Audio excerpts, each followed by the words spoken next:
नमस्कार, स्वागत है आप सबका द बोनस के इस खास शो में। मैं हूं पल्लवी नागपाल चैरत। आज हम बात करने जा रहे हैं इंश्योरेंस से जुड़े उस धोखे की जिसपे गाजियाबाद के हजारों लोगों के साथ ठगी हुई। 25,000 से ज्यादा लोगों को बेची गई फेक मोटर इंश्योरेंस पॉलिसी। अब सोचिए, अगर इंश्योरेंस ही नकली निकले तो क्लेम आखिरकार कौन देगा? तो आज हम इसी मुद्दे पर बात करने जा रहे हैं। आज हम ये जानेंगे कि सही इंश्योरेंस एडवाइजर चुनना आपके लिए क्यों जरूरी हो जाता है, सही इंश्योरेंस एडवाइजर आप कैसे चुन सकते हैं और ये पूरी प्रक्रिया में आपको किन किन बातों का ख्याल रखना चाहिए। तो आज के शो में हम चर्चा करेंगे कि गाजियाबाद स्कैम से आखिरकार हमें क्या सबक मिलता है। इसके अलावा बात होगी कि एक सही एडवाइजर की कैसे आप पहचान कर सकते हैं, कैसे आप फर्जी डॉक्यूमेंट से, फर्जी इंश्योरेंस से बच सकते हैं, डॉक्यूमेंट्स और पॉलिसी को आपको कैसे वेरीफाई करना चाहिए, IRDAI की वेबसाइट का आप कैसे सही तरीके से इस्तेमाल कर सकते हैं। चर्चा की शुरुआत करेंगे, लेकिन उससे पहले हम आपको यह दिखा देते हैं कि आखिरकार ये पूरा मामला क्या है। गाजियाबाद की साइबर पुलिस ने एक बड़ा इंश्योरेंस स्कैम पकड़ा। 25,000 वाहन मालिकों को एक साल में ठगा गया है। दरअसल फर्जी इंश्योरेंस एडवाइजर ने लोगों को कॉल किया और कम प्रीमियम का लालच दिया, फिर व्हाट्सएप या ईमेल पर नकली पॉलिसी भेज दी। पॉलिसी एडा अप्रूव नहीं थी। एक्सीडेंट होने पर कोई क्लेम नहीं मिला तो ठगी का खुलासा हुआ। ठगों ने प्रीमियम के रूप में 3,000 रुपए से लेकर 10,000 रुपए तक वसूले और पॉलिसी बेचने के बाद ग्राहकों से संपर्क बंद कर दिया। बाद में जांच में यह पता चला कि यह स्कैम कॉल सेंटर और टेक एक्सपर्ट के एक ऑर्गेनाइज्ड गैंग के जरिए चलाया जा रहा था। तो ऐसा आपके साथ ना हो, इस तरह की ठगी के आप शिकार ना हो, इसलिए हम ये शो लेकर आए हैं और हमारे साथ इस शो में खास मेहमान जुड़ रहे हैं जो आपको इन सारी चीजों की तमाम बारीकियां बताएंगे। हमारे साथ विनय तलूजा जुड़ रहे हैं जो कि बजाज कैपिटल लिमिटेड में चीफ प्रोडक्ट ऑफिसर और हेड सॉल्यूशंस है। विनय जी, आपको बहुत बहुत स्वागत है। Thank you Pallavi. विनय जी, कहीं ना कहीं ये मामला जो है वो काफ़ी अलार्मिंग है, क्योंकि एक व्यक्ति जब इंश्योरेंस पॉलिसी लेता है तो वो सोचता है कि अब मैं टेंशन फ्री हो गया, अगर किसी तरह का एक्सीडेंट होगा तो कम से कम मुझे इंश्योरेंस मिल जाएगी। लेकिन गाजियाबाद में जो कुछ हुआ है, ये इंश्योरेंस स्कैम से अब आम लोगों को क्या सीख लेनी चाहिए? पहले तो देखिए पल्लवी, इंश्योरेंस प्रोडक्ट जब आप खरीदते हैं तो आमतौर पे आप मानेंगे कि मैंने सही प्रोडक्ट खरीदा है, सही एडवाइस मिली है मुझे। और जो कंपनीज हैं, बिकॉज IRDAI जो रेगुलेटर है इंडिया में, उनके अंडर रेगुलेटेड हैं। सो थोड़ा सा ये एक शॉकिंग था हम लोगों के लिए भी एज अ इंडस्ट्री कि कस्टमर्स का, क्योंकि कॉन्फिडेंस थोड़ा सा शेक होता है इसकी वजह से, ऐसे जो भी इंसिडेंट्स होते हैं बाज़ार में। तो कस्टमर के पॉइंट ऑफ व्यू से मैं ये बोलूँगा कि एक जब वो डील करते हैं किसी के साथ भी, ज़्यादातर आजकल फ़ोन पे बात होती है, मोटर इंश्योरेंस में खास करके, सर आपकी गाड़ी का बीमा ऐसे ऐसे ड्यू है, आप हमें पुरानी पॉलिसी भेज दीजिए, हम आपको कोट दे देते हैं। अच्छा, पहले तो लोग किसी ऑफिस में जाते थे या किसी को घर पे बुलाते थे, अब वो चलन भी ख़त्म हो गया है। डिजिटल ज़माना है तो व्हाट्सएप पे या फ़ोन पे बात हो जाती है। आप ऑनलाइन, आपको लिंक आता है, आप पेमेंट कर देते हैं, आपको पॉलिसी आपकी ईमेल पे या आपकी सहूलियत के लिए व्हाट्सएप पे आ जाती है जी। कहने की मतलब है कि सारी प्रक्रिया डिजिटल है, तो इंसान को लगता है कि सब सही चल रहा है जी। जबकि कुछ ऐसी चीज़ें हैं जिससे आप इंश्योर कर सकते हैं कि मेरे साथ फ्रॉड ना हो। बड़ा छोटा सा एग्जांपल है, आप एक तो जब पैसा देंगे तो आपको देखना चाहिए कि वो सिक्योर्ड वेबसाइट है जिस पे पेमेंट कर रहे हैं, अनसिक्योर्ड वेबसाइट नहीं है। दूसरा, आपको पॉलिसी बॉन्ड, ज़्यादातर हर इंश्योरेंस कंपनी आपकी ईमेल आईडी जो आप रजिस्टर कराते हैं उसके ऊपर डायरेक्टली भेजेगी। ठीक है। चेक करें कि जिस आईडी से आपको ईमेल आया है वो एक सिक्योर्ड ईमेल आईडी लग रहा है कि या फ्रॉडुलेंट आईडी लग रहा है। आपको आईडी से देख के पता चल जाएगा। उसमें भी जो चोरी कर रहे हैं वो गड़बड़ कर रहे हैं। RBI के नाम से लोग ईमेल आईडी क्रिएट कर देते हैं, स्टेट बैंक के नाम से ईमेल आईडी क्रिएट कर देते हैं। तो गवर्नमेंट साइट्स जो नॉर्मली co.in होती हैं, .org होती हैं, ऐसे होती हैं। आप इंश्योरेंस कंपनी की साइट पर जाके भी चेक कर सकते हैं। अच्छा, सबसे बड़ी बात, हर इंश्योरेंस कंपनी की साइट पर आप डिजिटली लॉग इन करके वहाँ से डाउनलोड भी कर सकते हैं। तो अगर आपको मेल पे नहीं आई है या आप क्रॉस चेक करना चाहते हैं, आप डिजिटली लॉगिन करिए। कस्टमर सेक्शन है हर कंपनी की वेबसाइट के ऊपर, आप वहाँ जाके देख सकते हैं, आपको आपकी पॉलिसी मिल जाएगी, तो आप श्योर हो जाएंगे। और सबसे इंपॉर्टेंट बात, जो चीज़ आपने बात करी अपने एडवाइज़र के साथ फ़ोन पे या जैसे भी, आप ज़रूर चेक करें पॉलिसी जब आती है कि उसके अंदर वो सारे फीचर्स, कवरेजेस जो मैंने बात करी थी अवेलेबल हैं कि नहीं है। ठीक है मेरी तो नंबर, मॉडल नंबर, जी नंबर, इंजन नंबर सब डाला हुआ है कि नहीं डाला हुआ।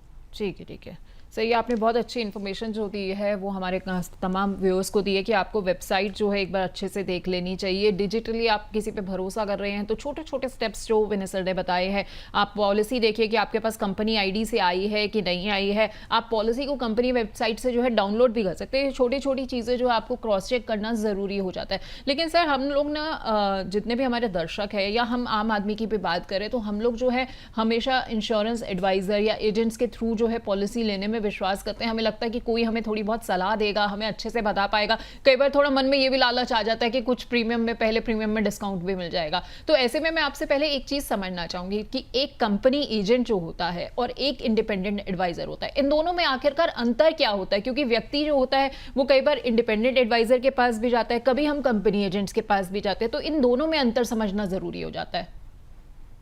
देखिए, जो कॉर्पोरेट एडवाइजर्स हैं और इंडिविजुअल एडवाइजर्स हैं उसमें सबसे बड़ा फर्क यही है कि कॉर्पोरेट एंटिटी परपेचुअल होती है, परमानेंट होती है। आज मैं एम्प्लॉय हूँ, कल मेरी जगह आप आ जाते हैं एम्प्लॉय, तो कोई एम्प्लॉय आपकी सर्विसेज आपको प्रोवाइड कराएगा। ये ज़्यादातर बड़ी कॉर्पोरेट एडवाइजर्स का एक बहुत बड़ा सेटअप होता है, बैक एंड सपोर्ट टीम होती है, कॉल सेंटर होते हैं, फ़ोन नंबर होता है, ईमेल आईडी होता है। आप मेल डालेंगे, कंप्लेंट लिखेंगे, आपको रिप्लाई आएगा, रिस्पॉन्स आएगा। तो आपको पॉलिसी खरीदते वक्त ध्यान रखना है कि पॉलिसी खरीदना सिर्फ सेल का काम नहीं है, पोस्ट सेल सर्विस भी उसमें इन्वॉल्व है। क्लेम, जैसे आपने बताया, तो claim assistant corporate advisors, brokers provide कराते हैं। जो एक इंडिविजुअल एजेंट हो सकता है आज वो बिजनेस में, कल नहीं है, तो चैलेंज हो सकता है। ऐसा नहीं है, कुछ ऐसे एजेंट्स भी हैं जो 20-20 साल से अपने कस्टमर्स को सर्विस दे रहे हैं। तो मैं ऐसे फ्रेटर्निटी को नहीं बोलूँगा कि खराब है एजेंट्स की फ्रेटर्निटी, बट कुछ लोग बिजनेस में आते हैं, जाते हैं। करीब 40 से 50% एजेंट्स एक साल में बिजनेस छोड़ जाते हैं, बट कॉर्पोरेट एंटिटी के केस में ऐसा नहीं होता। अगर उसने लाइसेंस लिया रेगुलेटर से तो परपेचुअल एंटिटी वर्चुअली रहती है और सर्विसेज मुहैया कराती रहती है। तो एक सबसे बड़ा फायदा वो रहता है। ठीक है, तो इस चीज़ का आप ख्याल रखिए कि जैसे कि सर ने बताया कि कॉर्पोरेट एंटिटी जो होती है उस पर भरोसा करना ज़्यादा इजी होता है। जो इंडिविजुअल एजेंट्स होते हैं वो ज़्यादातर जो होते हैं वो पहले साल के अंदर ही 40 से 50% बिजनेस छोड़ देते हैं। तो ऐसे में आप इस चीज़ का भी ख्याल रखिए कि अगर आप किसी एजेंट के थ्रू भी जा रहे हैं तो वो इसके अंदर जो है काफ़ी समय से हो, लगभग जो 8-10 साल से काम कर रहे हो, तो उस पर आपको भी भरोसा करना होगा, आसान रहेगा। और इसके अलावा वो आपको अच्छे से समझ के आपके फ़ायदे की बात भी आपको बता पाएगा। खैर, एक आम आदमी के लिए भी लेकिन यहाँ पर सर बहुत ज़रूरी हो जाता है विनय जी कि उसको भी पता होना चाहिए कि भाई पॉलिसी के अंदर क्या है। क्योंकि हमारे साथ क्या होता है कि अक्सर आम आदमी क्या करता है, एक व्यक्ति क्या करेगा कि उसको एजेंट ने या एडवाइज़र ने जो बताया वो चुपचाप मान जाता है। ऐसे में पॉलिसी डॉक्यूमेंट पढ़ना कितना ज़रूरी हो जाता है। और जब हम पॉलिसी डॉक्यूमेंट पढ़ते हैं तो उसके अंदर बहुत सारी ऐसी चीज़ें होती हैं जो बहुत ज़्यादा कॉम्प्लिकेटेड होती हैं। तो पॉलिसी डॉक्यूमेंट पढ़ते हुए कौन सी ऐसी बातें हैं जिस पे हमें ज़्यादा ध्यान देना चाहिए ताकि हम ये समझ पाएं कि जो पॉलिसी हम ले रहे हैं ये वही है जो एडवाइज़र ने हमें सजेस्ट की थी और ये हमारे फ़ायदे के लिए भी है? इनफैक्ट पल्लवी, ना कि सिर्फ पॉलिसी एडवाइज बॉन्ड की बात करेंगे, पॉलिसी खरीदने की प्रक्रिया में ज़्यादातर इंश्योरेंस कंपनीज और बड़े ब्रोकर्स जैसे हमारी कंपनी खरीदने से पहले एक वेरिफिकेशन कॉल करती हैं कस्टमर को, और उसमें 4-5 जो की फीचर्स होते हैं प्रोडक्ट के, जो कस्टमर से एडवाइज़र ने, हमारे एम्प्लॉय ने बात करी होती है, हम उसको रीवेरीफाई करते हैं ताकि कस्टमर को उसी समय सुनिश्चित हो जाए कि उसने जो फीचर्स चूज़ किए थे वो उसकी पॉलिसी में प्रिंट होके आएंगे भी या नहीं आएंगे। ठीक है। पॉलिसी प्रिंट तो इसके बाद होगी, इशू भी इसके बाद होगी। एक तो इस स्टेप पे आप वेरिफिकेशन हो जाएगा आपका। दूसरा, जब पॉलिसी बन के आता है तो एक डॉक्यूमेंट होता है पॉलिसी बॉन्ड के साथ, की फीचर डॉक्यूमेंट, KFD बोलते हैं उसको जी। उसके अंदर जितने भी इंपॉर्टेंट फीचर्स हैं प्रोडक्ट के वो सारे उसके अंदर मेंशन होते हैं। पॉलिसी बॉन्ड होता है जिसके अंदर पूरी डिटेल में टर्म्स एंड कंडीशंस होती हैं। ज़्यादातर आजकल कंपनी जब डिजिटली पॉलिसी भेज रही हैं तो उसमें डिटेल में नहीं होता, बट कहीं ना कहीं लिंक होता है जहाँ आप क्लिक करके पूरा डिटेल में पॉलिसी फीचर्स भी देख सकते हैं, उसके मायने देख सकते हैं, मीनिंग देख सकते हैं कि इस फीचर का मतलब क्या है। और मेरे लिए मैंने जो जो फीचर्स चूज़ किए थे, जैसे कि मेरा उसमें IDV कितना है गाड़ी का, रिस्क कमेंसमेंट डेट क्या है, मैंने पिछले साल क्लेम लिया था नहीं लिया था, उसकी इन्फॉर्मेशन पॉलिसी में ढंग से प्रोवाइडेड है कि नहीं है। उसके अलावा मैंने जो एड ऑन फीचर्स लिए हैं, no claim bonus, add on लिए हैं, जैसे 0 डेप्रिसिएशन लिया है, चाबी का लॉस लिया है, रिटर्न टू इनवॉइस लिया है, टायर कवर लिया जो मैंने मांगा था, वो सारी चीज़ें क्या शेड्यूल में अवेलेबल हैं, पॉलिसी शेड्यूल में, वो मैं वहाँ पे चेक कर सकता हूँ। ठीक क्योंकि है। अगर इन सब चीज़ों में कुछ भी गड़बड़ है, हम्म। कस्टमर को रेगुलेटर के पॉइंट से एक विंडो मिलती है, उसको फ्री लुक विंडो बोलते हैं। ओके। अगर उसको लगता है कि जो मैंने मांगा था और जो मुझे मिला है उसमें फ़र्क है, उस फ्री लुक विंडो के दौरान कस्टमर अपनी पॉलिसी को रिटर्न कर सकता है। इस उसकी कस्टमर की सेफ्टी के लिए ही ये फीचर बनाया गया है। ठीक है। यस। तो आपके पास जो है कंपनी का एक वेरिफिकेशन कॉल भी आ सकता है। फ्री लुक विंडो जो है आपको मिलती है, जिसमें अगर आपको लगता है कि कहीं पे भी आपको जो पॉलिसी का वायदा किया गया था उससे जो है चीज़ें अलग हैं, टर्म्स अलग हैं, कंडीशंस अलग हैं, आप चाहे तो वो पॉलिसी वापस कर सकते हैं। ये विनय जी आपने बहुत अच्छी बात जो है हमारे तमाम दर्शकों को बताई है। खैर इस बीच विनय जी हमारे पास बहुत सारे हमारे दर्शकों के सवाल भी आ रहे हैं, तो कुछ सवालों को भी हम शामिल कर लेते हैं। सबसे पहला सवाल जो है वो गाजियाबाद से रोहित वर्मा का है। ये कह रहे हैं कि इन्होंने एक पॉलिसी ली थी लेकिन उसका कोई पेपर नहीं मिला है, सिर्फ व्हाट्सएप पर जो है वो एक कॉपी भेज दी गई है, तो क्या ये पॉलिसी वैलिड भी है? मैं रोहित जी को दोबारा बताना चाहूँगा, जैसे प्रोग्राम के शुरू में बताया था, आप कुछ मत करिए। दो विकल्प हैं आपके पास, 2 या 3 विकल्प हैं। बेसिकली आपको इंश्योरेंस कंपनी को कांटेक्ट करना है, या आप इंश्योरेंस कंपनी की वेबसाइट पे जाके कस्टमर लॉगिन करिए, अपना मोबाइल नंबर और ओटीपी डालेंगे। अगर आपका मोबाइल नंबर सही डला हुआ है कंपनी की वेबसाइट पे, कंपनी के डॉक्यूमेंट्स में, तो वहाँ पे आपका लॉगिन हो जाएगा। आप वहाँ से अपना पॉलिसी डाउनलोड कर सकते हैं। दूसरा, आप कंपनी के कॉल सेंटर पे फ़ोन कर सकते हैं। तीसरा, आप कंपनी को ईमेल लिख सकते हैं। तो जो भी ऑप्शन आपको सिंपल लगता है, आप उसके ज़रिए कांटेक्ट करिए। उससे पहले ऑब्वियसली अगर आपके एजेंट एडवाइज़र के थ्रू जो आपको पेपर आया है उस पर इंश्योर कर लीजिए आपके पास पॉलिसी नंबर डिटेल है, क्योंकि वो पॉलिसी नंबर डिटेल क्रिटिकल रहेगी आपको पॉलिसी सर्च करने के लिए। आप उसके थ्रू अपनी वेरिफिकेशन कर सकते हैं अपने तरफ से। ठीक है, तो ये बहुत इंपॉर्टेंट चीज़ है रोहित जी, आप खुद भी जो है वेरिफिकेशन कर सकते हैं। बहुत आसान तरीका है, जैसा कि आपको विनय सर ने बताया है। दूसरा सवाल जो है वो मेरठ से नेहा शर्मा का है। नेहा जी जानना चाहती हैं कि क्या इंश्योरेंस रेगुलेटर IRDAI की वेबसाइट से किसी भी इंश्योरेंस कंपनी और एजेंट्स की जानकारी जो है वो निकाली जा सकती है? ऑब्वियसली सारी इंश्योरेंस कंपनीज की डिटेल IRDAI की साइट पे एक सेक्शन में अवेलेबल है। उसमें आपको बेसिकली इंश्योरेंस कंपनी का सही email ID, phone number, contact number इतना इंपॉर्टेंट नहीं है, कॉल सेंटर का नंबर आ जाएगा, लेकिन कस्टमर सर्विस का और कंपनी का एड्रेस, जो रजिस्टर्ड एड्रेस है, वो सब डिटेल मिल जाएगा। तो आप वहाँ से उसका ईमेल आईडी एक्सेस करके, वैसे तो आजकल गूगल पे भी आपको मिल जाएगा, बट अगर आपको तसल्ली करनी है कि एग्जैक्ट ईमेल आईडी क्या है कंपनी का या कंपनी का वेबसाइट क्या है, आप वहाँ जाके उसको एक्सेस कर सकते हैं। एजेंट्स का डिटेल इतना डिटेल में IRDAI की साइट पे अवेलेबल नहीं है कि आप एजेंट का नंबर डालें या उसका कॉन्टैक्ट नंबर डालें तो आपको मिल जाएगा। हाँ, जो कॉर्पोरेट एजेंट्स और ब्रोकर्स हैं ऑल इंडिया, उनकी लिस्ट सेक्शंस में अवेलेबल है, वहाँ से आप नाम चेक कर सकते हैं, वो आप चेकिंग कर सकते हैं अपनी। आप बहुत इजीली जो है ये चीज़ें क्रॉस चेक कर सकते हैं IRDAI की वेबसाइट पर कि व्यक्ति जो है, जो इंश्योरेंस आपका एजेंट है, कितना ऑथेंटिक है, नहीं है, उसकी तमाम जानकारी आपको मिल जाएगी। अगला सवाल जो है वो नोएडा से साक्षी मलिक का है। ये कह रही हैं कि इनके पास 2 एडवाइज़र है, अलग अलग पॉलिसी की सलाह दे रहे हैं, किस पे भरोसा करूं? तो विनय जी मुझे लगता है ये सिर्फ साक्षी जी की दिक्कत नहीं होगी, बहुत से लोग ऐसे होते हैं कि 2-3 एडवाइजर्स से जो है वो सलाह ले लेते हैं, उसके बाद कंफ्यूज भी हो जाते हैं कि भाई किसकी बात जो है मुझे माननी चाहिए, कौन सी बात मानकर जो है पॉलिसी लेनी चाहिए। तो ऐसे में आप क्या सलाह देंगे, कैसे एक व्यक्ति ये पहचाने कि मुझे किस एडवाइजर की बात पर भरोसा करना चाहिए? पहले भी देखिए, ये कॉमन प्रॉब्लम है किसी भी इंडस्ट्री की। आप 2 डॉक्टर के पास जाएंगे, आपको 2 एडवाइस मिलेंगी, because advice by nature personalised है। बट जहाँ हम मोटर इंश्योरेंस जैसे प्रोडक्ट्स की अभी पहले बात कर लेते हैं, तो आपको जानकारी लेनी है क्या क्या फीचर्स हैं प्रोडक्ट के अंदर, क्या क्या राइडर्स एड ऑन्स अवेलेबल हैं। उसके बाद जो डिसीजन है वो सारा का सारा आपको लेना है कि मेरी सिचुएशन को देखते हुए मुझे क्या क्या एड ऑन की ज़रूरत है। आप नॉलेज लीजिए, दोनों एडवाइजर से लीजिए, अच्छी बात है, तीसरे से भी लीजिए, कंपनी की वेबसाइट पर जाइए, स्टडी भी करिए, क्योंकि मोटर इंश्योरेंस ऐसा प्रोडक्ट है कि हमने एक बार ही अगर नॉलेज ले लिया तो ईयर ऑन ईयर मुझे उसको रिन्यू कराना है, चाहे सेम कंपनी से कराता हूँ या अगली से। आपको नॉलेज हो जाएगी कि मुझे कौन कौन सी कवरेजेस चाहिए। आप थोड़े टाइम बाद ये भी डिसीजन ले पाएंगे कि कुछ कवरेजेस मुझे शुरू के सालों में चाहिए, बाद में नहीं चाहिए, मैं उसको ड्रॉप कर सकता हूँ। बट कहने का मतलब ये है कि ये नॉलेज आपको एक्वायर करनी है। अच्छी बात है, आपको एजेंट्स आके नॉलेज दे रहे हैं, 2 लोगों से आप वेरीफाई कर रहे हो, इन्फॉर्मेशन क्रॉस चेक हो जाएगा, डिसीजन लेकिन आपको लेना है पल्लवी एज अ कस्टमर। ठीक है, तो डिसीजन जाना है, कौन से फीचर के साथ नहीं जाना, बिल्कुल आप स्मार्टली ये देख लीजिए कि दोनों एजेंट मुझे सेम कवरेज दे रहे हैं, सेम आईडीवी दे रहे हैं, कोई मुझे डिडक्टेबल तो नहीं दे रहा। डिडक्टेबल का मतलब है कि अगर मुझे क्लेम आता है तो अपने जेब से कितना देना है, हम्म। की वजह से भी प्रीमियम में फर्क आ सकता है। तो प्रीमियम में फर्क आ सकता है प्राइसिंग की वजह से, डिडक्टेबल की वजह से, फीचर्स की वजह से। तो आपको उसके बेसिस पे कंपैरिजन करना पड़ेगा।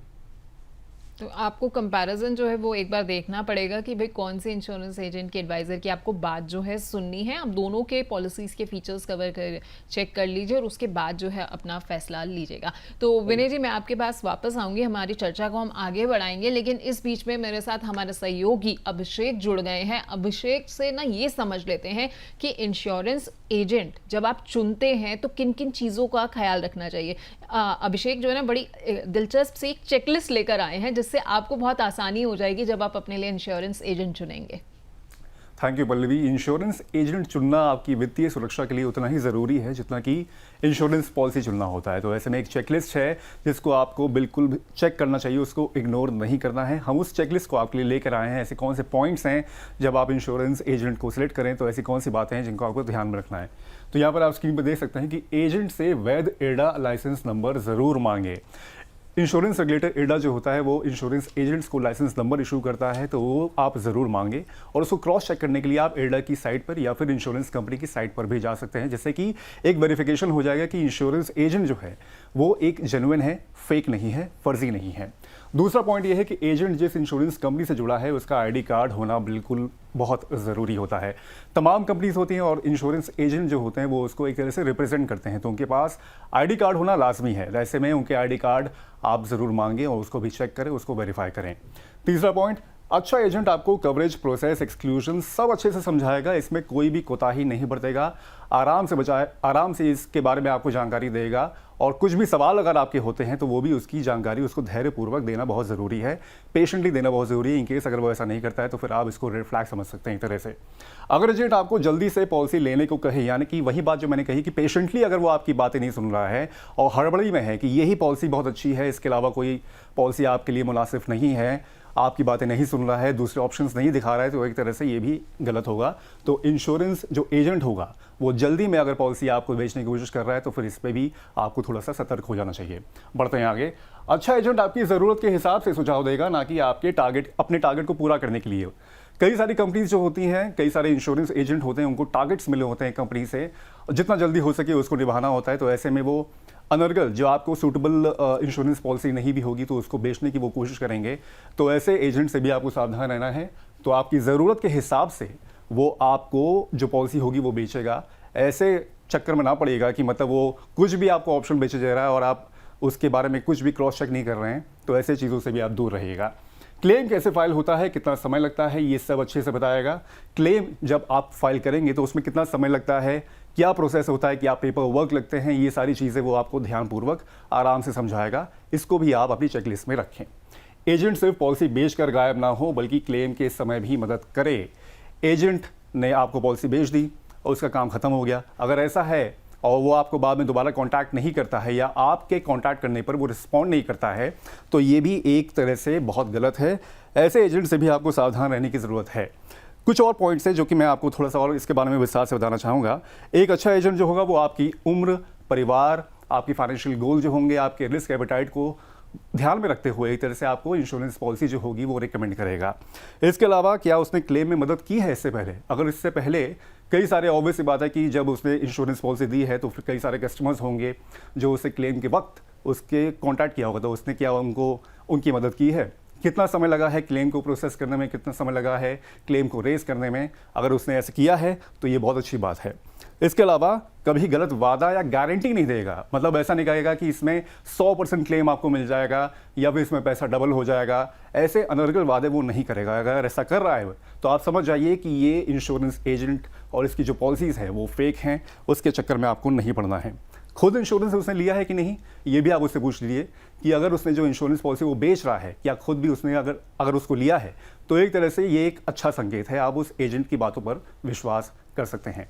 तो ये तमाम बातें हैं जब आप इंश्योरेंस एजेंट को चुनें या उससे पॉलिसी अगर ले रहे हैं, तो ये सब तमाम बातों का आप ध्यान रखें। Over to you Pallavi. बहुत बहुत शुक्रिया अभिषेक आपका। आपने बहुत अच्छे से हमें ये बताया है कि क्या चेकलिस्ट जो है हमें फॉलो करनी चाहिए। हमारे दर्शकों को इससे काफ़ी मदद मिलेगी, क्योंकि जब भी आप एक अच्छा इंश्योरेंस एडवाइज़र अपने लिए चुनते हैं, एक एजेंट अच्छा चुनना चाहते हैं, तो इन तमाम चीज़ों का बस आपको ख्याल रखना होगा और ये ध्यान रखना होगा कि एजेंट जो है वो आपको बस पॉलिसी देकर जो है वो साइड से ना निकल जाए, बल्कि आगे भी आपकी मदद जो है वो करता रहे। खैर, वापस लौटते हैं विनय जी के पास। विनय जी, एक अच्छा इंश्योरेंस एडवाइज़र हम सब चाहते हैं। पॉलिसी इशू करने के लिए तो ठीक है, वहाँ पे उसको पैसे मिल रहे होते हैं, उस टाइम पे प्रीमियम जो है वो लेता है, फिर उसके बाद भी जो होती है उनकी अपनी फीस वगैरह रहती है जो कंपनी देती है।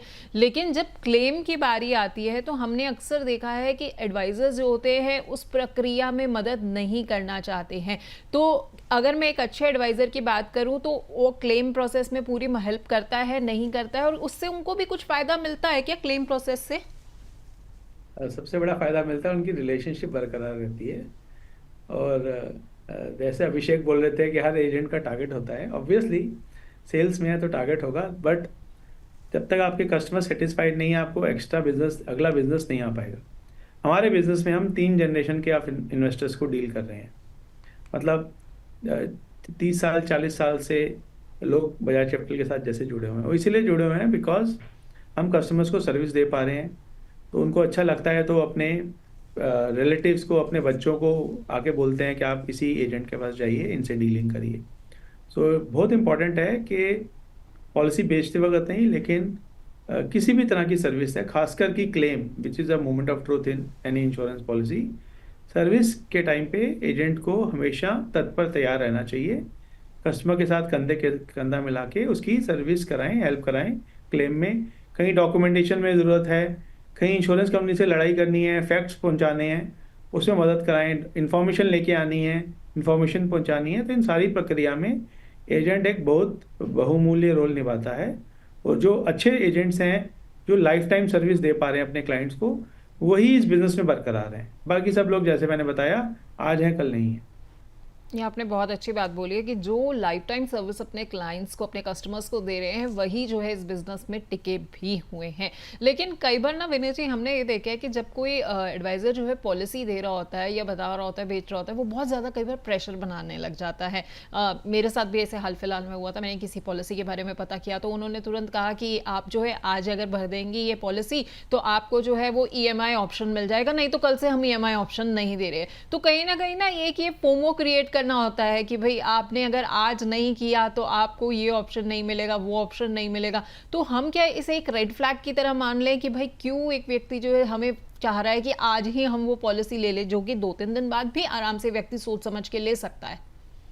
देखिए, ज़रूरी नहीं है कि आप इसको रेड फ्लैग ट्रीट करेंगे, बिकॉज कई बार ऐसा होता है कुछ प्रोडक्ट्स, जैसे कुछ लाइफ इंश्योरेंस की मैं बात करता हूँ यहाँ पे, कुछ फीचर्स होते हैं जो एक डेडलाइन के बाद अवेलेबल नहीं रहते। खास करके इंटरेस्ट रेट चेंज हो रहे हैं। आज जैसे आप लोगों ने बताया, SBI ने कुछ रिटर्न कम करी है इंटरेस्ट रेट की, तो इसका इम्पैक्ट इंश्योरेंस पॉलिसी जो इन्वेस्टमेंट लिंक्ड है उस पर भी आता है। और जो गारंटीड स्कीम्स होती हैं, जो आज 10 साल 20 साल 40 साल के लिए गारंटी दे रही हैं, वहाँ पे अगर 15-20 बेसिस पॉइंट का रिटर्न भी कम हो जाएगा तो आपको अच्छा खासा 30-40 साल के लिए नुकसान हो जाएगा। तो वहाँ पे अगर आपका एडवाइज़र आपको बोल रहा है कि आज अगर आप डिसीजन लेना ही है तो आज लीजिए, तो उसमें आपको फ़ायदा है। दूसरा, इंश्योरेंस बाय वर्चू प्रोडक्ट ऐसा है कि कल का डिसीजन आपको आज लेना है, क्योंकि जो डिसीजन आपने कल लेना था, जो आपने लिया नहीं, हम आपको बोल रहे हैं आज आप आज वो डिसीजन लीजिए। अब आज को भी अगर कल पे टालेंगे तो अगर कोई दुर्घटना इस बीच में हो जाती है, तो इंश्योरेंस का जो मूल रूप से फ़ायदा होना है, प्रोटेक्शन, ये सब रिस्क, वो काम नहीं करेगा वहाँ पे। तो उस पॉइंट से आप इसको रेड फ्लैग नहीं कह सकते, बट ऑब्वियसली कुछ लोग हो सकते हैं कि अपना टारगेट पूरा करना है, मंथ एंड का टारगेट है, उसके लिए आपको पुश कर रहे हैं। अदरवाइज आप देखेंगे हर इंडस्ट्री में आप टीवी खरीदने जाते हैं, फ्रिज खरीदने जाते हैं, घर खरीदने जाते हैं, आपको एडवाइजर बोलता है सर आज ले लो, क्योंकि हर आदमी के टारगेट्स हैं। बट जो एक अच्छा एडवाइजर है, जो रिलेशनशिप बेस्ड मॉडल में है, उसको मालूम है कि मैं प्रेशर नहीं डालूंगा, ये आज नहीं तो कल डिसीजन ले लेंगे। बट ज़्यादा ज़रूरी है आपके अपने पॉइंट ऑफ व्यू से कि अगर आपको चीज़ लेनी है, जो अगर आपकी इस प्रोडक्ट की ज़रूरत है, गैप है, आप जल्दी से जल्दी उसके ऊपर डिसीजन लीजिए, बिकॉज वो आपके अपने फ़ायदे में, मोर देन जो आपके एजेंट का फ़ायदा होगा, आपका अपना फ़ायदा होगा, बिकॉज आपका रिस्क कवर आज से कवर हो रहा है। ठीक है, तो मुझे लगता है कि विनय जी यहाँ पर ना इंश्योरेंस एडवाइज़र का भी एक बहुत बड़ी भूमिका हो जाती है कि वो अपने क्लाइंट के साथ एक ऐसा रिलेशनशिप बिल्ड कर दे कि कहीं पे भी कस्टमर को या क्लाइंट को ये ना लगे कि भाई ये कोई रेड फ्लैग है, बल्कि उसे लगे कि ये तो मेरे फ़ायदे की ही बात कर रहा है। Exactly.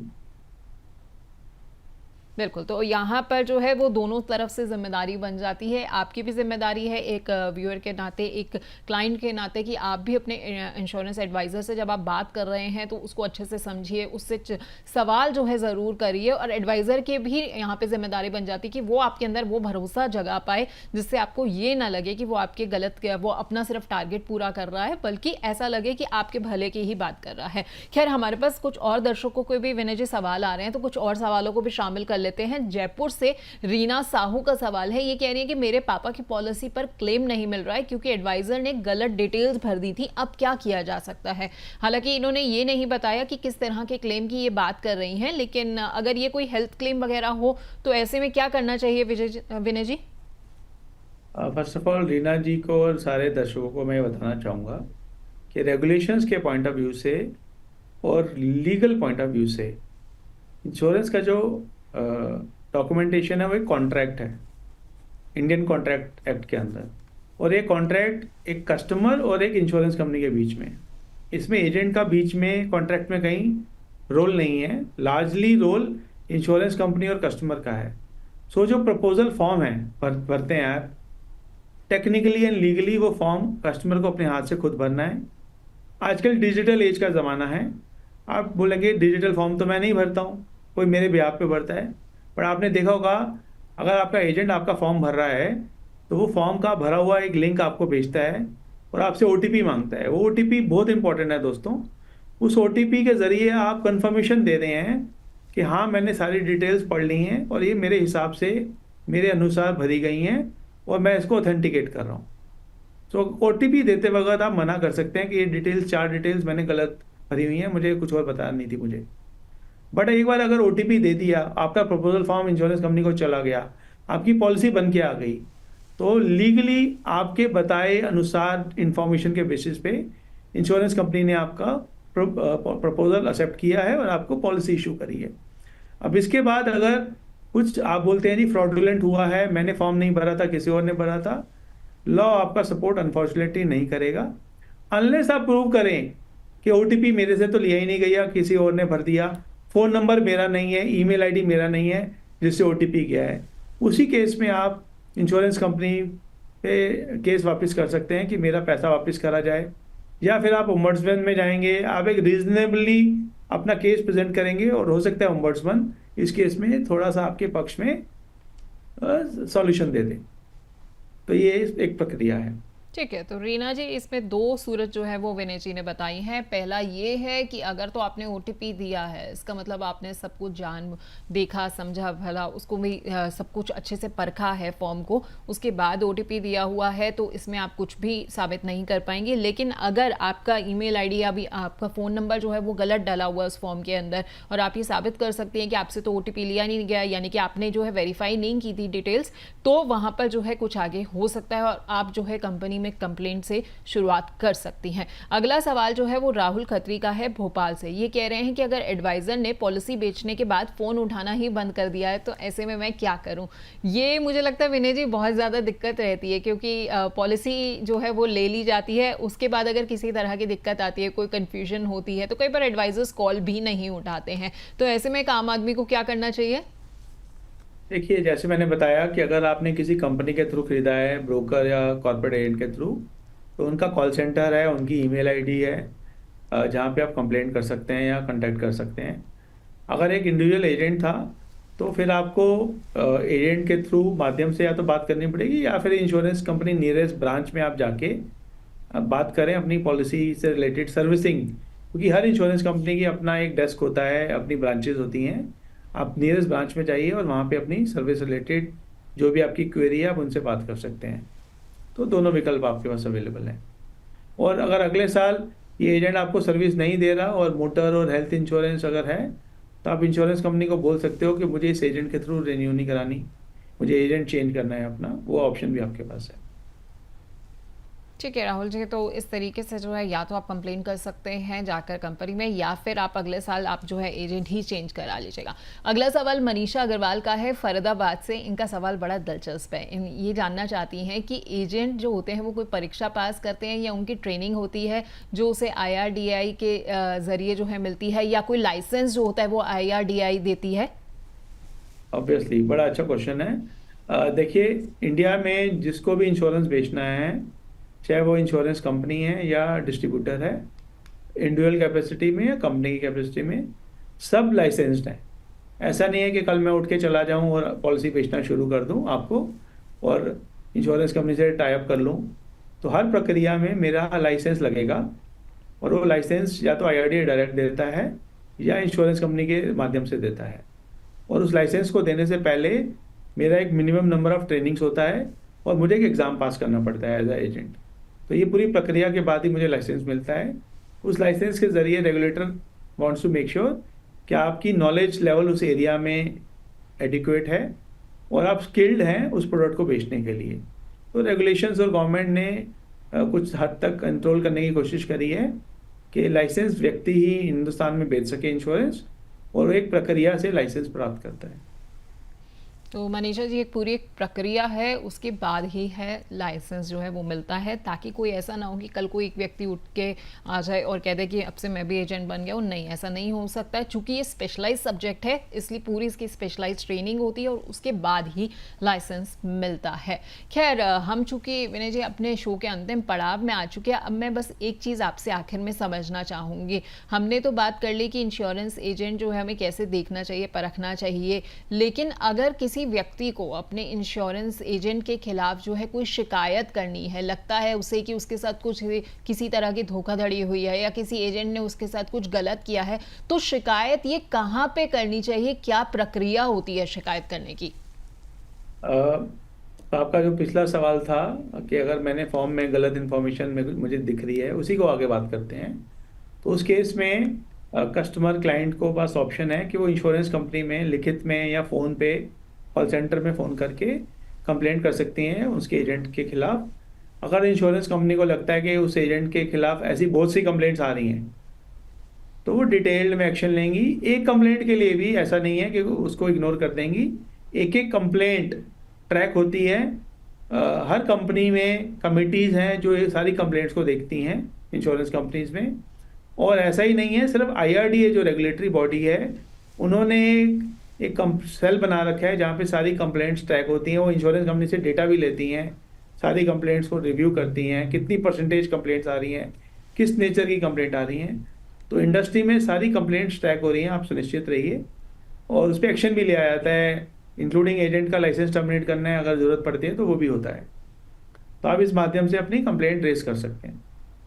तो आप जो है इस तरीके से अपनी कंप्लेंट्स को जो है वो रेज कर सकते हैं। तो आपको परेशान होने की ज़रूरत नहीं है, क्योंकि आपकी अगर कोई शिकायत है तो उसकी पूरी तरह से सुनवाई होगी।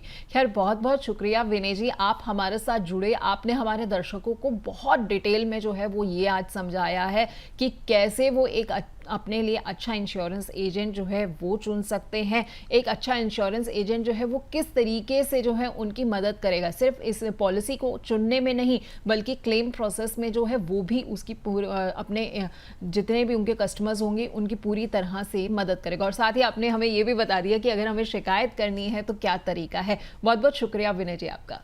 धन्यवाद। तो हम इंश्योरेंस इसलिए लेते हैं ताकि वो मुसीबत में हमारे काम आए, ना कि हमारे लिए ही मुसीबत खड़ी कर दे। इसलिए सस्ते प्रीमियम के चक्कर में कभी भी वेरिफिकेशन के बिना किसी एडवाइजर से पॉलिसी ना ले। ध्यान रहे, सही एडवाइजर वही है जो आपकी ज़रूरत को समझे, आपके सवालों का जवाब दे और आपको पॉलिसी अच्छे तरीके से समझाए। अगले हफ्ते मिलेंगे फिर आपसे एक नए एपिसोड में एक अहम मुद्दे के साथ, लेकिन तब तक बस हम आपको इतना ही कहना चाहेंगे, जब भी आप अपने लिए इंश्योरेंस पॉलिसी लें तो पॉलिसी डॉक्यूमेंट को जरूर अच्छे से पढ़ें। बहुत बहुत शुक्रिया आप सबका हमारे साथ बने रहने के लिए।